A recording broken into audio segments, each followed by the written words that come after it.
can hear you better than before. Oh, So fingers crossed. What if you turn the volume up on your phone? I did. And that's what's, oh my God, my phone's on fire too. This is why I try not to plug it in. Because it goes, it gets on fire. Today goes. Oh my gosh. And then what it'll do is it'll shut down. So if I disappear, we know what happened. My phone overheated. We're hoping to not have technical difficulties today. It's just the way it's going. You never know. Just the way things have been for me lately. What can I say? What can I say? Why does it still say waiting? Hello, everybody who's here. Mine popped up right away on my second device, so. It's me. It's me. We know technology runs away from me. It's me. Oh. So hello. If you are here just lurking, thanks for hanging out with us. We appreciate you, even if you don't talk in the chat. Yes. Hi, Donna. Oh. And I hope everybody fared last week well. If you live on the East Coast, that you're all like, I'm still wheezing. I could feel it in my chest really this morning. I took a deep breath. I was like, oh, that's not a sound the chest is supposed to make. It's not supposed to make that noise. And I'm a little stuffy and a little tired. So there, I've complained. It was bad here, guys. It was bad. Yeah, we got a little bit of it. The air quality wasn't great here, but we didn't get near what you got. Oh, good Lord. Hey, Rebecca. Yeah, I guess the scale is 500 and we were up to about 3. So, yeah, it was bad.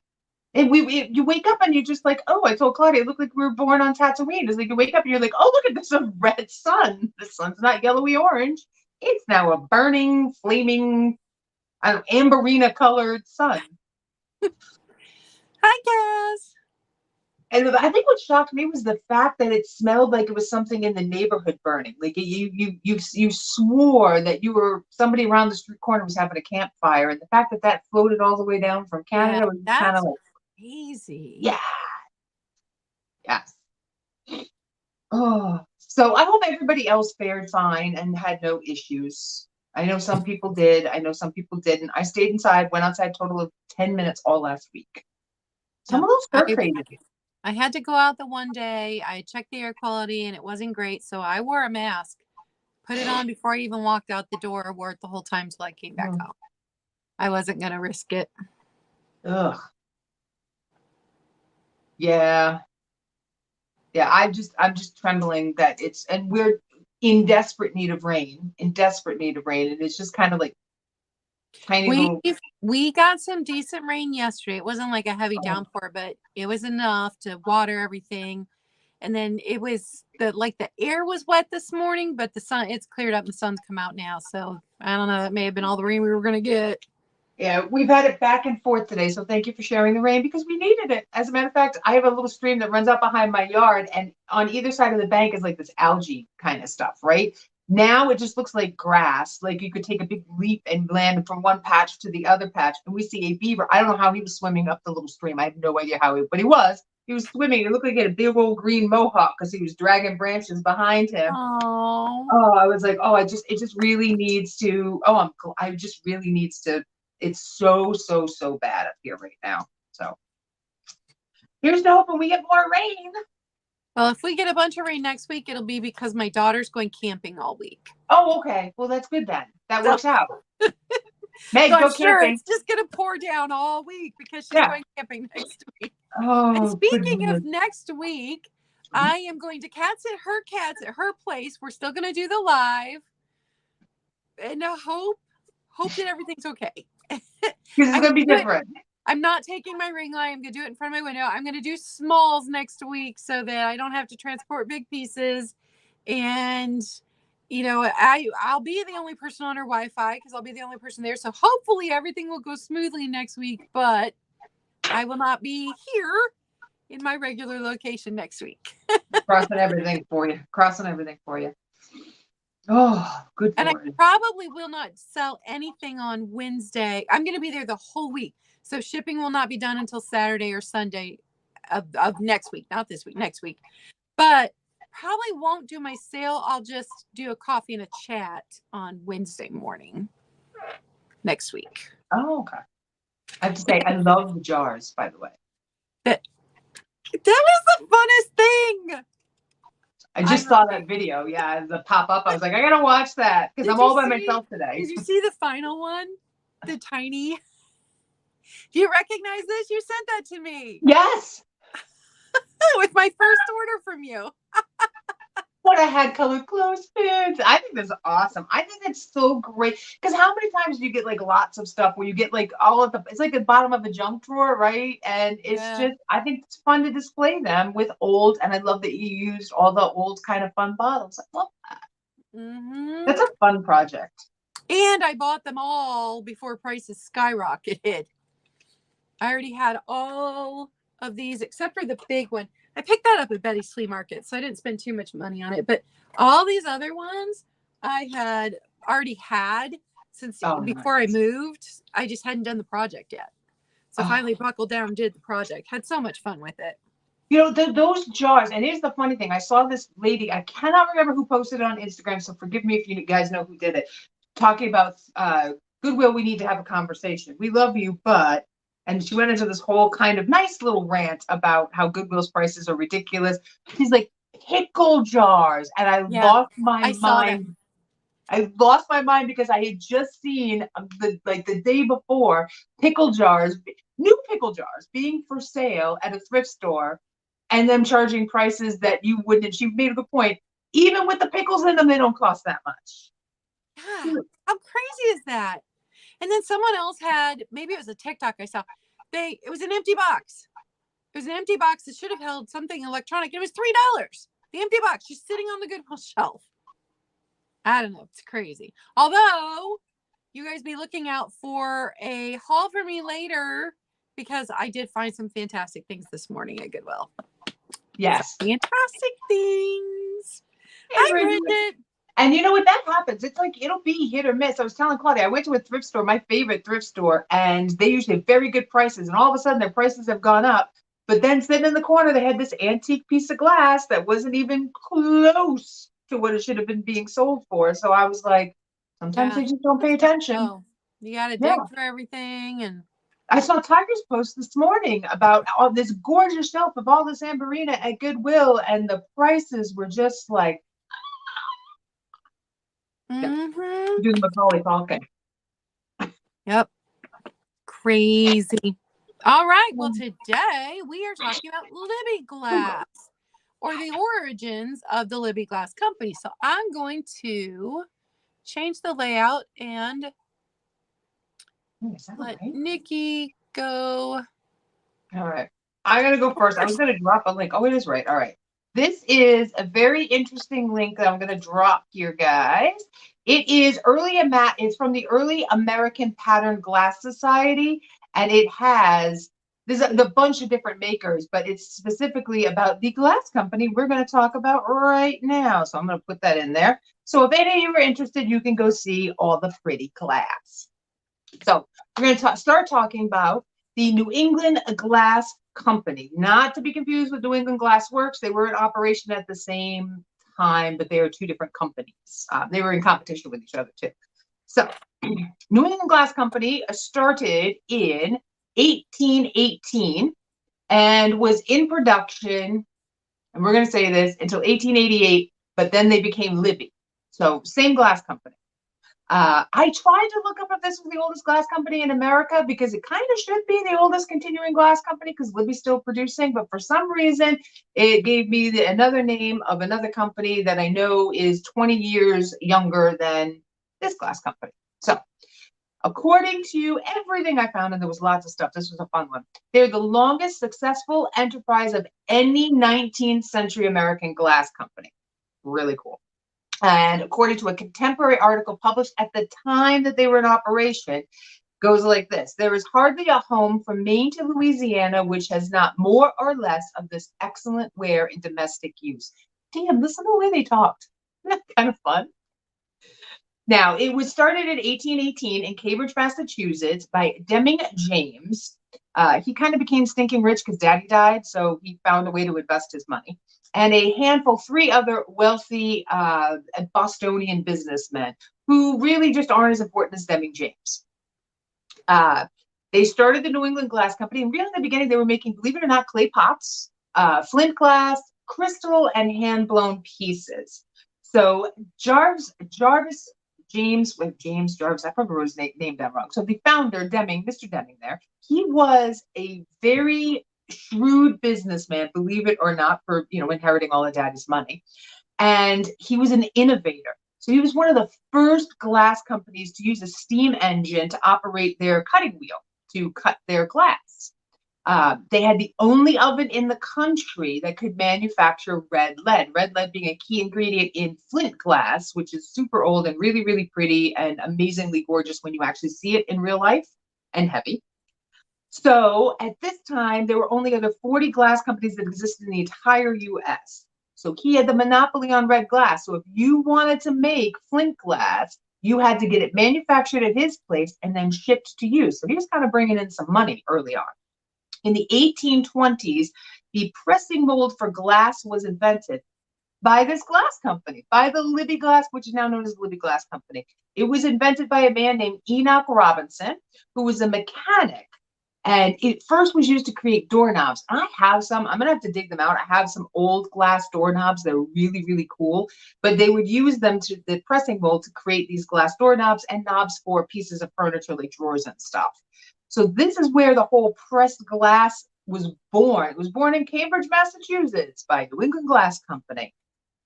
And after this point in history, their company just kind of exploded. But Mr. Deming there, he said, no. We should really focus on this pressed glass that saves us so much time and energy, and the lead that all these guys were breathing in. We could produce stuff a lot quicker. Well, the rest of the company didn't want to move in that direction. So he left and he formed the Boston Sandwich Glass Company, which is where we get the term sandwich glass from this lovely gentleman. So a man named Henry Whitney then takes over the company. In 1827, New England Glass Company was granted the patent for pressed glass. And at the end of the 1823, they shipped out 10 tons of glass pieces. 10 tons of glass. That's ridiculous for this day and age, for that time period. They did blown glass, pressed glass, engraved glass, etched glass, cut glass, gilded in a variety of colors and styles. By the mid-1800s, they were considered the leading glass house in the United States, which was kind of a big deal. In 1849, they were the largest, they were the largest glass manufacturer in the world. And according to this one particular site, I found the second oldest glass company in America. This is pretty huge. In 1851, just a few years later, they employed 450 workmen, had 13 buildings, and were worth $500,000, which is that's kind of mind-numbing in those days. And their chimney was 230 feet high, which is actually 10 feet higher than the Bunker Hill Monument. So it was actually a tourist site. It had become a tourist site in this time period in the mid-1800s. People in the area remember going to see them make glass and stare at this big chimney. They were the biggest employers in the area. It was really kind of cool. So in 1856, Louis F., and I'm going to massacre his last name, Fappel, he was an engraver. He joins the company, and between 1860 and 1870, they start producing very high quality cut and engraved products, including paperweights. I had no idea that New England Glass Company is actually really known for their paperweights. So in that link I showed, you'll be able to go to other places. You'll see some of these amazing paperweights they put out. They are gorgeous and don't look like they should have been made during that time period. Paperweights were a super duper hot fad item in the Victorian era. Everybody had to have one. So this is I think they sent a bunch over to Queen Victoria too. Between 1860 and 1870, the company flourished by becoming America's leading glass company throughout the Civil War, but then came the invention of soda lime glass. Soda lime glass is kind of the glass that we're used to. They were only using lead crystal and flint glass because it was a higher quality and prettier. They thought, oh, soda lime glasses, that's going to go away. It's so cheap and nobody wants that. So now we hit 1876 and we have, hello, from Italy. We have the highs and the lows. So in 1876 begins the swan song for the New England Glass Company. They exhibited in the Centennial Expo in Philadelphia, and they raised so much interest in cut glass that they created new markets around the world for this kind of product. And it was the beginning. This is the very beginning of the American brilliant cut glass period. Now, they felt vindicated by sticking with the flint glass and the red lead, and they having shunned everything else, despite the massive health risks to people, because you have to understand they were blowing this glass, so they were hailing this stuff, and the average age of a glass worker was about 30 years of age. That's kind of really young. They just thought everything else was a cheap knockoff. By the end of 1876, so just 20 years earlier, they had $500,000 in profit, 450 workers. Now everything is cut down by half. They had maybe 200 workers left. They were maybe worth $250,000. The company had started to tank big time.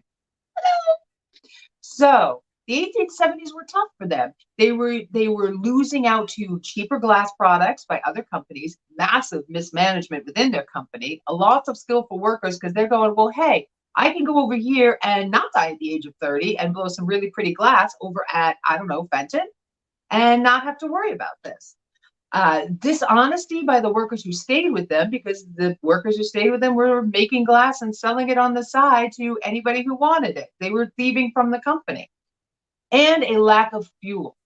In New England at the time, the pine forests had been decimated, so they had to ship in coal. So this is around the time where there's a lot of big shift in moving stuff from the East Coast to places like Ohio, to West Virginia, to all these other places where natural gas was cheap and abundant.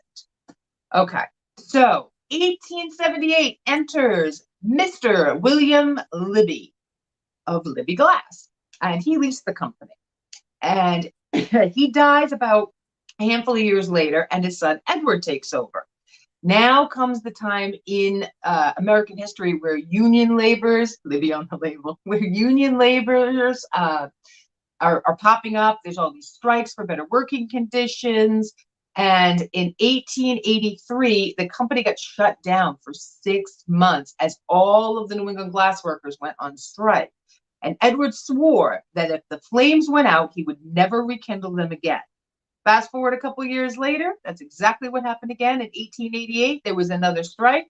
Edward said, enough of this, and moved the company to Ohio. That was it. They moved out of New England. Now, that's the history of until they became Libbey. What are some of the things they were making? Well, they made this really, oh my gosh, this is really a pretty piece of glass. I saw my eyes twitching. I hate when that happens. It's called agata, and it was produced for 2 years only, from 1887 to 1889. So see, Libbey, we think of Libbey as making cocktail glasses, making stuff like that. They made everything, beautiful vases and sugar bowls and art glass pieces. Paperweights are amazing, guys. Google the paperweights, they're gorgeous. But this agate piece is a peach blow. Remember last week we talked about peach blow and who was the first one to do Amberina. This company was one of the ones that was in the mix as to who was technically first. So they started by taking their peach blow, and then they applied a metallic stain or mineral color on it. Then they splattered it with a chemical.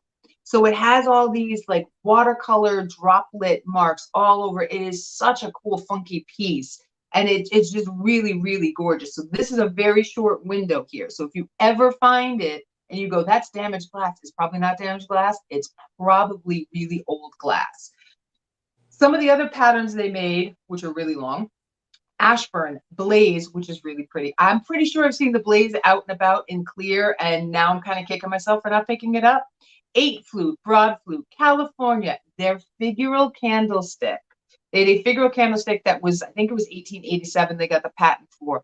It's my new obsession. I want it. It's a beautiful lady as the base, and then she's got a square bottom and the candle part at the top. If you Google it, it'll be a very easy thing to see a picture of.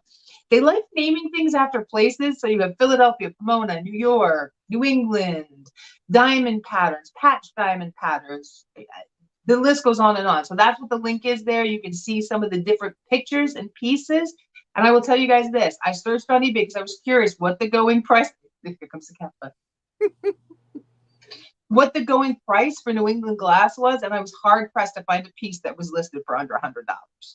So just so you know, there are people out there who want this stuff. So that's what I have pre-Libbey, because then they become Libbey and they become kind of what we know as of Libbey. It was a slow process, but it happened. So now it's time to turn it over to Claudia, and we're going to talk about Libbey. That was my girl cat. She had to walk amongst the glass. So then Libbey became Libbey as we know it. One of the things that Nikki didn't mention is they also were making like the headlight glass. Oh yeah. Yeah. So they did a little bit of everything. So there's less information about Libbey from the 1950s on, as far as history wise, because they are still in production. So they went through several iterations of the L on the bottom. In 1955, they changed the mark to a single circle around the L, the cursive L.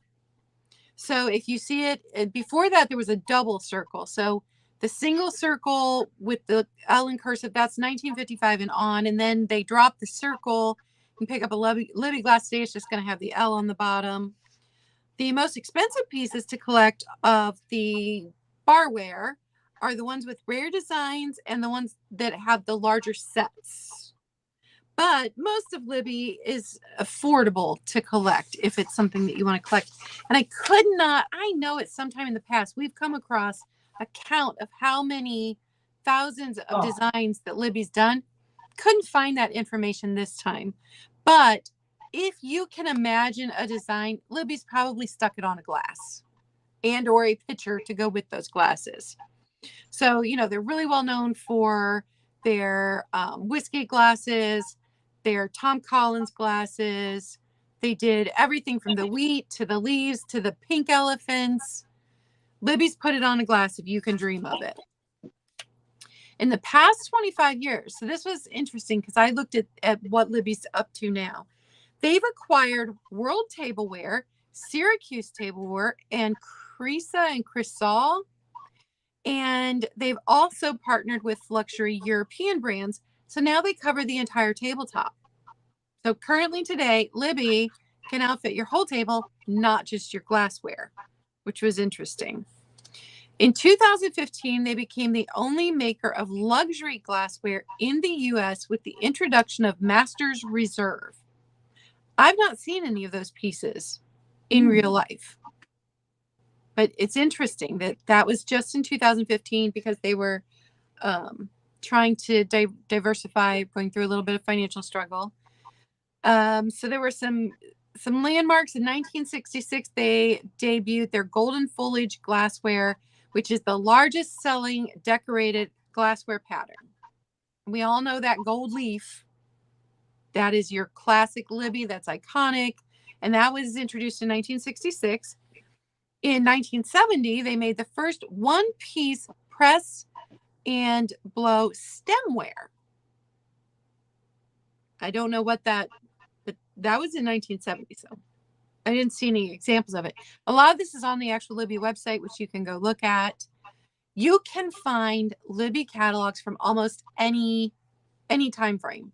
So I was looking at the ones from the 50s and 60s while I was on there yesterday.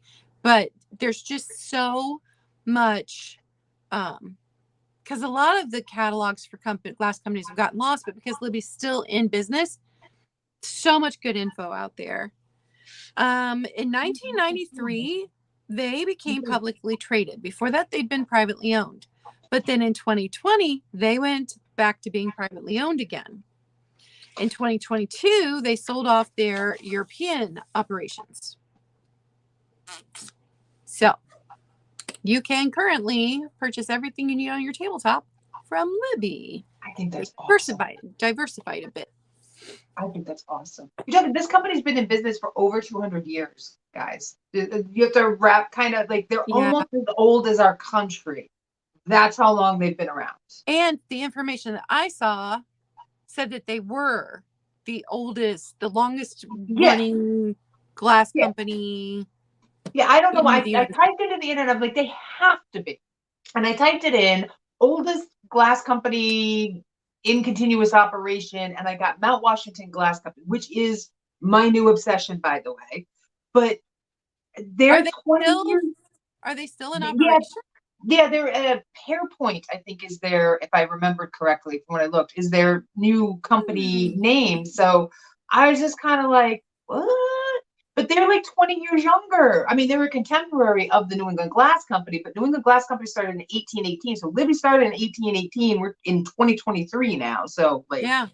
that's the only glass company that was older was one that was actually founded kind of around the time that the country was started in the late 1700s. And they have some beautiful stuff too, but you know, Hmm.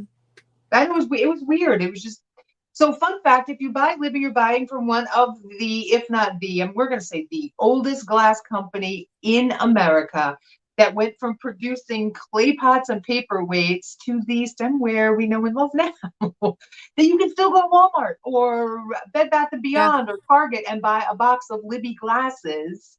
They're usually kind And of if boring. you want vintage, Yeah, Libby's not overpriced. You no, can get vintage glassware, Libby glassware, at a decent price that you can use because it yeah, wasn't super expensive. Now, I know the Pink Elephant series; those are expensive yeah. because they are more rare. But just for your basic barware, you can go into any Goodwill, any thrift store. You're gonna pick up glasses. Look, it's gonna have your little cursive L on it. You're gonna find Libby Yeah. glassware.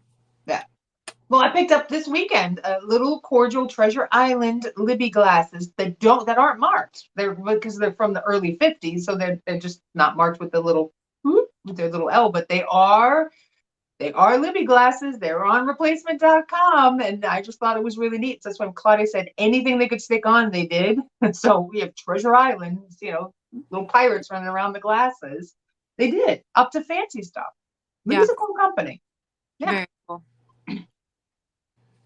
Kathy, your daughter works for Libby? That's kind of fun. Cool.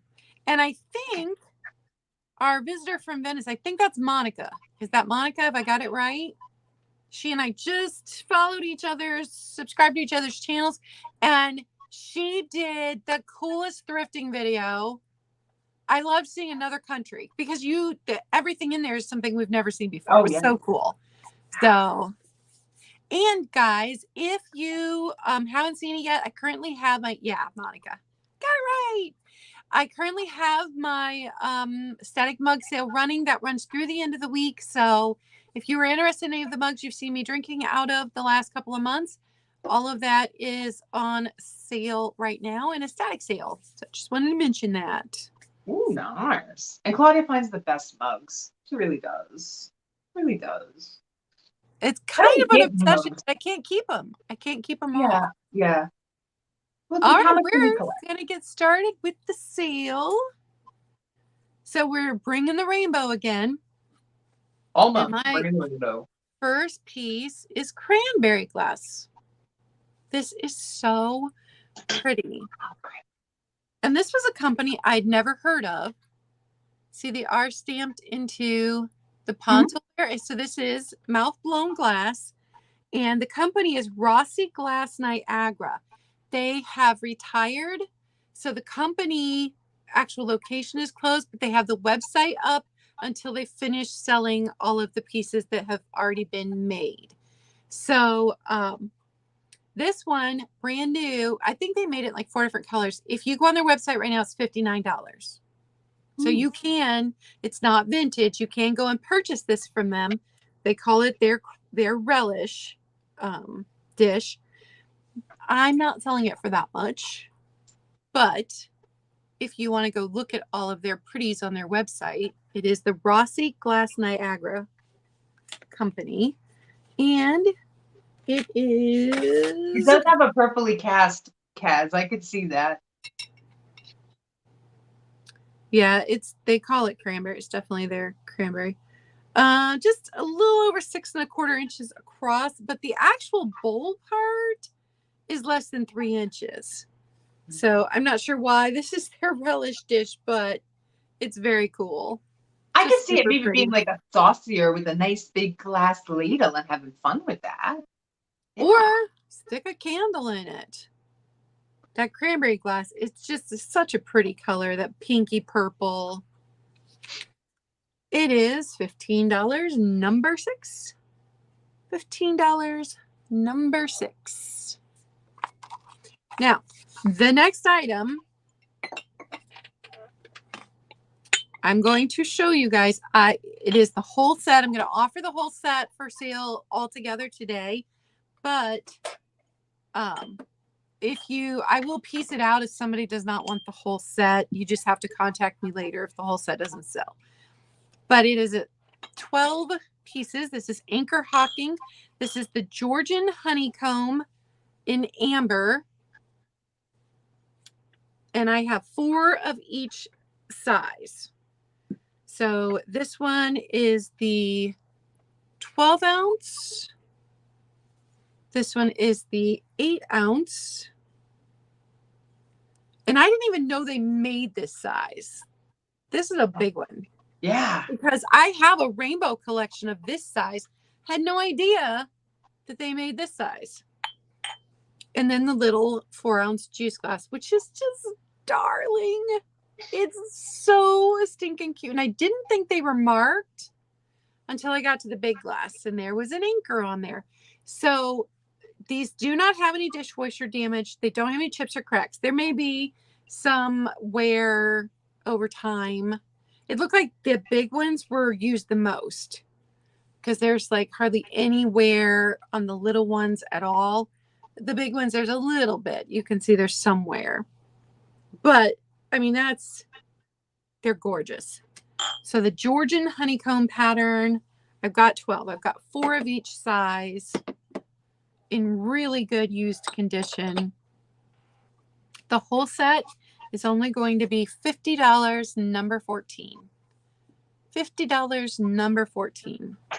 But if nobody wants the whole set, I will piece it out. You just have to get a hold of me.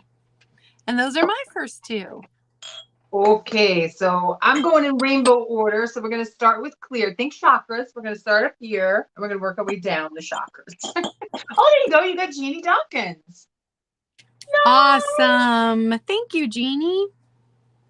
Now, I'm going to brush this because this might end up with my fingerprints all over, and it's going to happen, but this is a really lovely piece.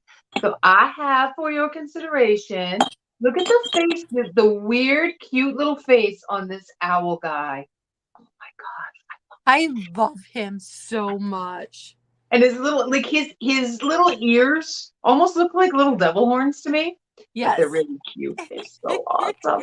But this is just, it is super duper clear, super highly polished, that you could very easily mistake this for Murano. Now, it is listed on eBay by some people as Murano, but it is actually E&R of Italy, because I found one with the sticker on it, E&R of Italy. So it's a crystal company. He is a weighty little guy. It is a paperweight. He's a little guy too. He's not super duper big. He's, well, to the tips of his ears, he's 4.5 inches. So the little tips of his ears, he's 4.5 inches. But I love his little funky face. And look at that beak. And there's nothing wrong with him. He's in absolutely perfect condition. He's got fun little toes too. So if you're interested in this guy right here, he's going to be $30, number 75. $30, number 75 for the pretty paperweight. And I figured since we were doing Libbey, I had to bring a paperweight. Okay. Up next, we're going to move down a little bit here. Move down to the beauteous opalescence.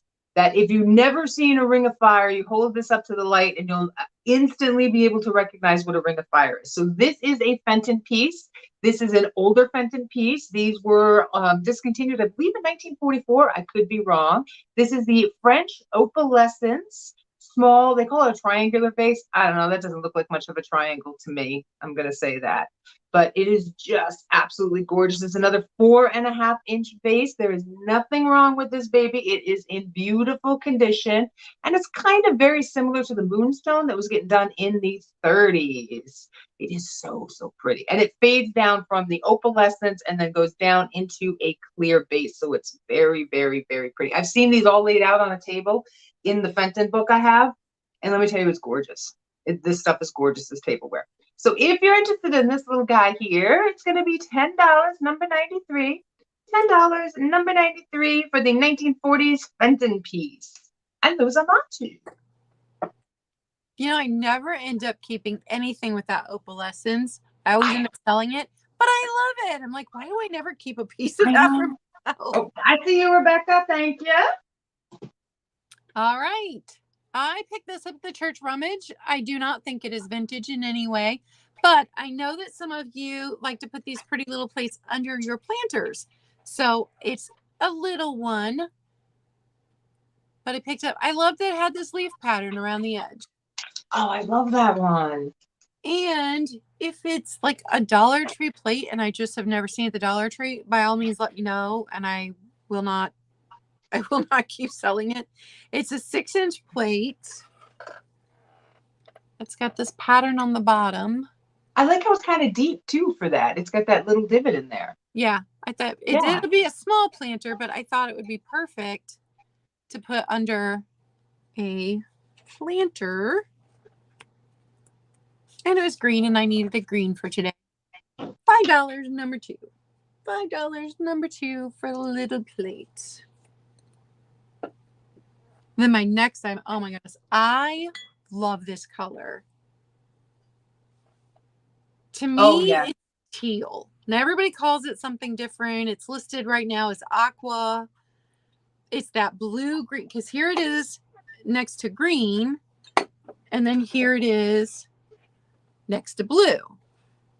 So it's just gorgeous. I absolutely love it. No chips, no cracks. It looked like it's Jeanette from the 1930s. And it looked like it was made in several different colors. And originally these would have come as a pair. But we aren't fancy like they were. Hey, Lori. Yeah, I think it's teal. Yeah. It's the color of my wall in my living room. That's teal.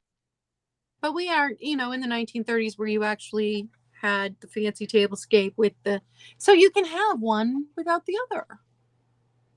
You don't need 2 of these. Super, super pretty. I mean, it would make a nice centerpiece just by itself, especially if you had lucite candles to put in here. So pretty. So the Jeanette candlestick in teal is going to be $15, number 18. $15, number 18. No chips, no cracks.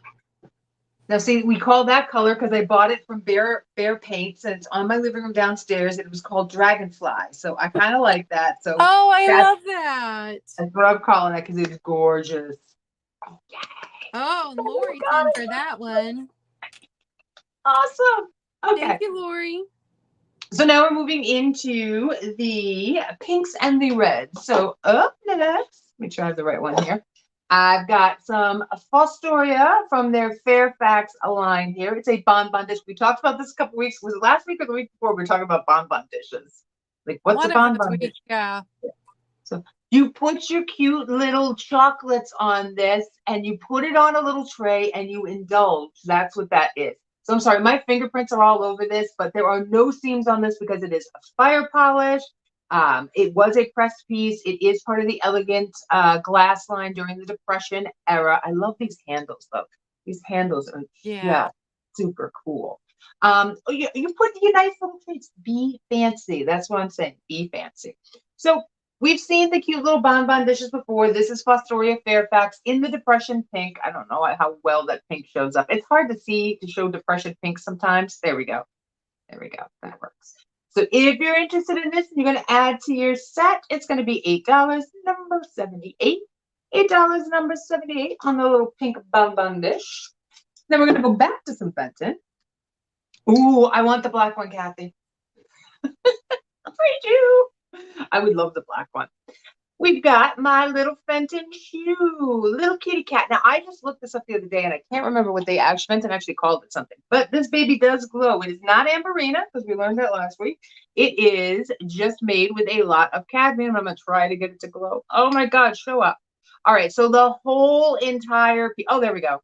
The whole entire piece went under UV. The entire thing glows from the heel of the shoe to the kitty cat himself, which I'm trying to get the kitty cat to show up. The whole thing will fluoresce beautifully. I can have it. So if you're interested, we know these, we love these, we've seen these. We've got red, white, and blue season coming up. And if you'd like to add it to your display. So my red offering for this week is the cute little cat playing with laces shoe. And apparently I was told that the expressions on their faces are all supposed to be slightly different. I don't know. I don't have, I'm going to have to study that. I looked at all of mine after you said that, and I could not make different expressions on them. I can't either. I mean, I can't see that well. No. I had one that had a hideous expression on it. It was gray slag. I sold that a while ago, but it was like the meanest, like, alley cat you've ever seen with like one eye up here and one eye down here. It was quite hideous, but this guy here is not. This is a beautiful example of how they used cadmium to make red glass. $15, number 85. $15, number 85 on that one. It was going to go into your daughter's yard sale. Oh my. And those are my two, darling. I thought that was your second one. All right. So there was a lot of interest in this. This is gorgeous. And if it had been white, or I mean clear, not white, clear glass, it would have gone straight into my makeup jewelry area and you never would have seen it. But blue doesn't really go in there. It is gorgeous. I absolutely adore this. So this is Tiara Glass, made by the Indiana Glass Company. And they did not, I don't think Tiara Glass was made until like 1971. But this is very Art Deco looking. So it was Art Deco inspired. No chips, no cracks. It's just beautiful. I really, really love it. 8 inches. And how tall is it? Like 6.5 inches tall. It's just stunning. It is $25, number 10. $25, number 10. And you can see how the 80s were influenced by some of the Art Deco stuff, because I'm sure they sat on some lovely teenage girl's dresser.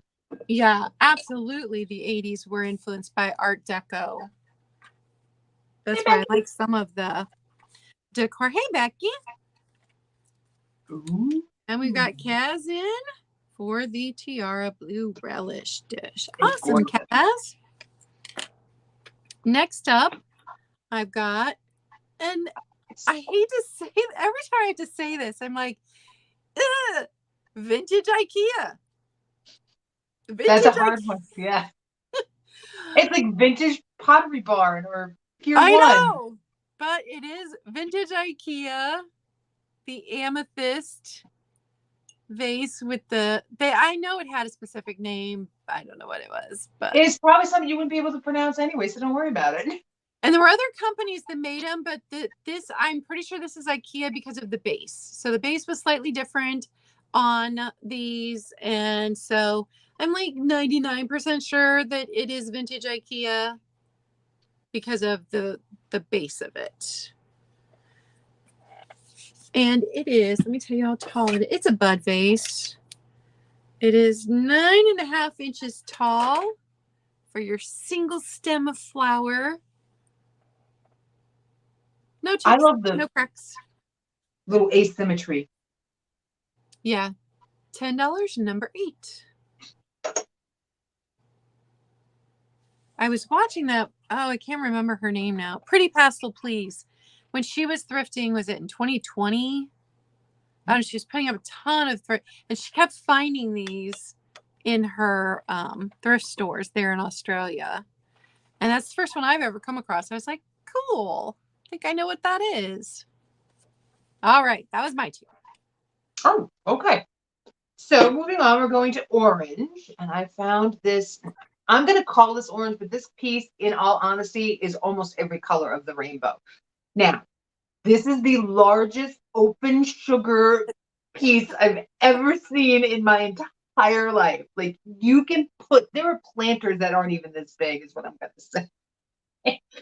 So let's see, this piece stands at about 5 inches tall. It is about 4.5 inches in diameter, but all the way down to the base is 4 inches. So we're talking, it's a 4x4 chunky monkey piece of glass. This is gorgeous. This is Indiana Glass Company. This is their repop on the Carnival glass. But wait, there is more. So we're gonna turn off the light as you all stare into my eyeballs, right? This sucker glows too, and of course I'm not going to get to show up the entire piece. All of this. Oh my goodness! I'm trying, everyone. I'm trying. Oh, there we go. That works. The whole thing just lights up like Halloween. It is so pretty. The handles, all the way down the handles, and all inside. It is such a shower. This would have been the colorized process treatment they would have used with some cadmium.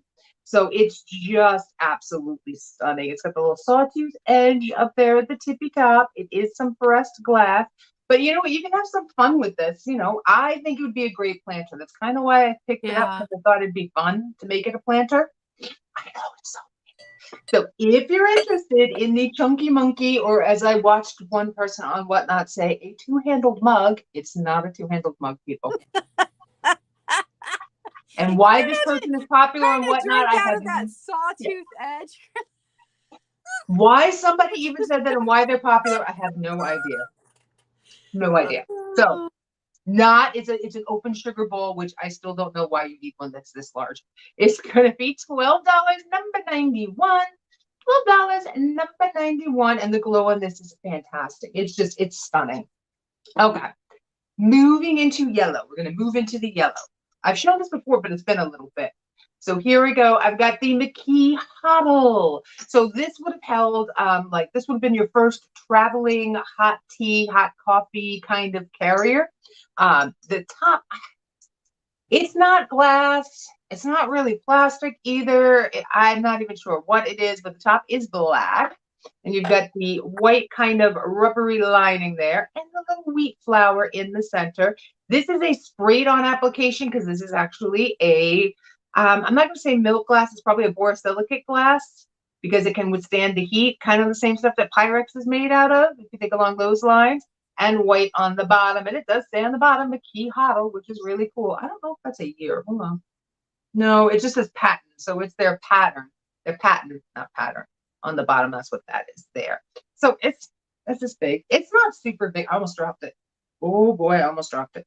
It's 5.5 inches. So it probably holds a good 8 to 10 ounces. But I just think it's really pretty just to display like that. They came in all different colors and variations. And if you're interested, oh wait, that was the wrong one. Oh well. If you're interested, it's gonna be $8, number 89. $8, number 89 on this guy. And those are my 2. I love the Huddles, and they made those in so many different colors. Yeah. All right. So I'm going to take you to the 80s with some birds on a branch. Satin glass. And this still has its tag on the bottom. It says Crowning Touch Collections made in Taiwan. But I do think that this was sold at Hallmark, I believe. Oh, that's pretty. Now, kept the price low because there is a spot right here. At first, I thought they were supposed to have eyes, but this one does not. And then I realized it's not a scratch, but you know, satin glass can get smoothed back if it's dinged. So it's not. It's still smooth, but it looks like he's got an eye and the other guy does not. So I've kept the price low, but it's super pretty. It has like a 20s like depression glass vibe to it too. So it looks like 6 3/4 inches tall. And it is just $10, number 16. Good one. $10, number 16. And then my last few pieces are going to be clear glass or crystal. So the first piece is my Hollywood Regency compote. So much. Oh my I goodness. wouldn't hate the babies, but I could see why people would. It is just so over the top. It is. No chips, no cracks. So it's glass here, and I don't know. I don't think it's brass. I think it's some kind of pot metal, or if it's brass, it's like cheap brass. I don't know enough about metals. Here's their back. Little bums. I love it. Oh, how tall it is. Heavy. Is it wrong that I want to see somebody make this into a lamp? Well, they did make lamps with these cherubs. I love the style. I want a lamp. Okay, so it is just a touch over 9 inches tall at its highest point, and the bowl at its widest point is 10 inches. So it is a big piece. But Hollywood Regency, over the top fantasticness. It's magical. I have had it back here enjoying it for the last week. $25 and number 4. $25, you know what? Number 4. At Halloween time, you have some fun with that. You go like a little bit more gothic, and you put like a glittery skull sitting on top. Yes. And you just have some fun. I think it was a Catherine Young who said she wanted to have a house that looked like a vampire lived there, but nothing like overly Halloweeny, just kind of that gothic vibe, and that fits right into that gothic vibe. I love that piece. Mm-hmm. Okay. Johnny. Up next. I've shown these before. I think Mr. Redmond called them UFOs. They do look like UFOs, but I brought them back this week because we were just talking about gluing and not gluing stuff down. These would be okay to glue to something, and I'm going to show you why. I wish I had a little shot glass, but I don't. We're going to use my black light. I think you could make really fun little mushroom tops. These make perfect, right? To put in your garden and not be angry. Hey, Tiger, and not be angry. These are a recycled glass. All right. They are a really pretty, I'm going to call them like a deep, almost foresty colored green. All right. They're not that avocado green. They're a really fun green. But if you had those little cheapy, like dollar store shot glasses, and then you glue these on and you put them in your fairy garden, I think it would look so cool. Or use them as they were intended. And you get little candlesticks out of them that are great for any season because green goes with every season. Kind of like white. So if you're interested in the pair of recycled glass-looking UFOs, mushroom toppers, okay to glue, Nikki said it's okay to glue. Have no idea what company made them, but if you're interested, probably from the 90s. We did a lot of recycled glass in the 90s. $8, number 75 for the pair. $8, number 75 on these two babies. And now onto the blue. Here's my gorgeous little cobalt. This is actually cased. It's cased in clear glass. So inside is the cobalt. As you can see on the bottom, we've got, and then when you flip it, it's like, wait a minute, no, it's clear and it's blue. I think that's really neat. So my fingerprints are all over this again. It's just a real pretty, simple cobalt blue. I'm still waiting for cobalt to really make its dramatic comeback. Really pretty piece. It stands. I have, once again, no idea who made this one because this one was a tough one. This is just under 9 inches. This little baby. I can see this one with Claudia's, and you have these really neat little bud vases all kind of sitting next to each other. Her little swoopy, and then this nice sitting next to each other with one pretty flower in each. Oh, I like that. We call that the teardrop shape. So if you're interested in the cobalt baby, almost dropped stuff. It's going to be $10, number 87. $10, number 87, and this could be yours. And those are my two, darling. Ooh, that was loud. All right. So next I have a crystal serving bowl. This bowl is gorgeous. Now, I don't know how vintage it is because it does have a clear sticker. It's made in Poland. It is 24% lead crystal. There's its sticker right there. It's this size. And That's a I love it. singing bowl. Love it. Yeah. It is 7¼ inches across. It stands like 4¼ inches tall. It is beautiful. Some of the stuff that I have that says crystal does not ding like this. I actually feel you could make that a singing bowl. I really do if you had the little wand. Just amazing. Oh. Amazing. So the crystal serving bowl from Poland is going to be $20, number 20. And then my last piece of the day is another piece of clear glass. But I'm being very picky about what I pick up in clear glass. Look at the pattern on this. I love that. Look at the feet. Oh my Little God. footsies. So it's 4-footed. It's this rounded kind of square. And these are hand carved. These little bits, the flowers, they're hand carved. So I had a piece like this before that I thought we'd identified as like check glass, but I could not figure it out. So I don't know who made this. I don't know what time frame. It feels older. And it does not have the clarity that like the crystal does. But it is a very cool dish. It would be perfect to toss your brooches into. So 7 inches across. Just super, super, super pretty. And it is going to be $15, number 12. $15, number 12. That's my last. We both agreed we were going to behave ourselves with clear glass because both Claudia and I like clear glass, but those pieces are fantastic. Because lately I've been finding lots of really pretty clear glass. I really have. All right, we're ending the rainbow with the black amethyst. So here we have, this is, if I did it this way, you probably all would know what it is. This is Ellie Smith, but this one, because I'm kind of doing like the metallics here at the end, this one has the sterling silver overlay on the front. So if you feel like you're in a floral mood, you pop this one. If you feel like you're not, you pop this side. I kind of like that about it. So Ellie Smith, a loving cup. This is the smaller size. This one here is 6 inches tall with its little fluted top there.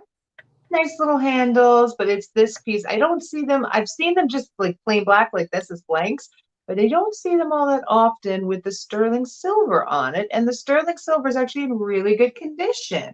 So if you're interested in the Ellie Smith piece, it's going to be $12, number 90. $12, number 90 on this baby. And then, ooh, Jesus, that was loud. And then last but not least, you can't have a Libbey sale without having some Libbey cocktail glasses for sale. So we're rounding out my metallics here with my Libbey cocktail. It does have I call it the Laverne L from like Laverne and Shirley because it's all I can think of is the Laverne L. So it does have the Libbey logo down here on the bottom. This is their gold medallion line. It has that George Briard look, and actually from a distance, I actually thought they were. Yeah, right? I love this medallion. These are in perfect condition. Even the gold on the top, this little gold on the top of the rim. Libbey had a habit of doing that, and usually that would fade over time, but the gold on the top of these rims are in great condition. And these are weighted really, really nice. These are really nice lowball glasses or rocks glasses. They fit really nice in the hand, and they have that nice chunky weight to the bottom of them when you're drinking out of them. All I could think of is these would be fabulous sitting outside having a gin and tonic maybe in the summertime, or if you're a whiskey drinker, just to have that little extra edge of fanciness. So if you're interested in these two guys right here, they're going to be $8, number 73. $8, number 73. And those are all too. Oh, look at that. My phone is just hanging on. Doing this. Well, thank you everybody for joining us. If you missed in the beginning, I currently have my static mug sale up. Those prices are good through the weekend. So if you are interested in having a cool mug that I've tested out for you, check out the video. And this time I poured water into each of them. So we knew exactly how many ounces each of them would hold. Took a little bit longer, but I did go ahead and do that for the video.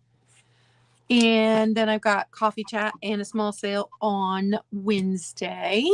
And next week I will be in a different location, but we will still be here. I'll just be at my daughter's cat sitting, and I will be live from my daughter's. So we'll see how that goes. We're doing this again, right?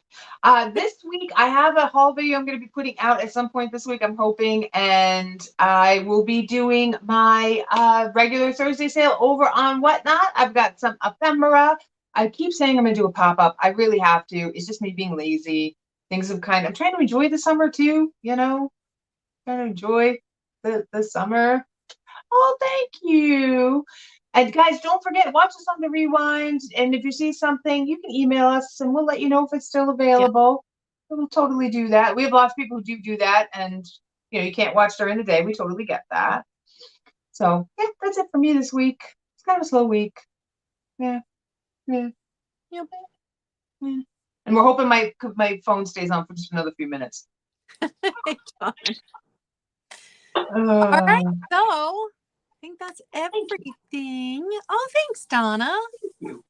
We learn right along with you. We like to do the deep dive research and learn this. Oh, next week will be questions and answers. So if you have a glass question, by all means, you can message us on Instagram. You can email either of us. Or you can ask it in here. You can comment later on this video and I will see it. But we will answer your questions next week if you send us any questions. We like to do the research and we like to learn the things for you. We enjoy Send questions. Because if not, Nikki goes on a rant, and it's usually an eBay rant. Yeah. It's usually what it is. So ask questions, people, please. Actually, no, I promised myself this time I wasn't going to do that. I was going to behave a little fuzzy. I was going to behave myself, not do any more eBay rants. So because we just got to get it together. So. All right. You guys have a great week, and we will see you in the chats. Bye, everyone.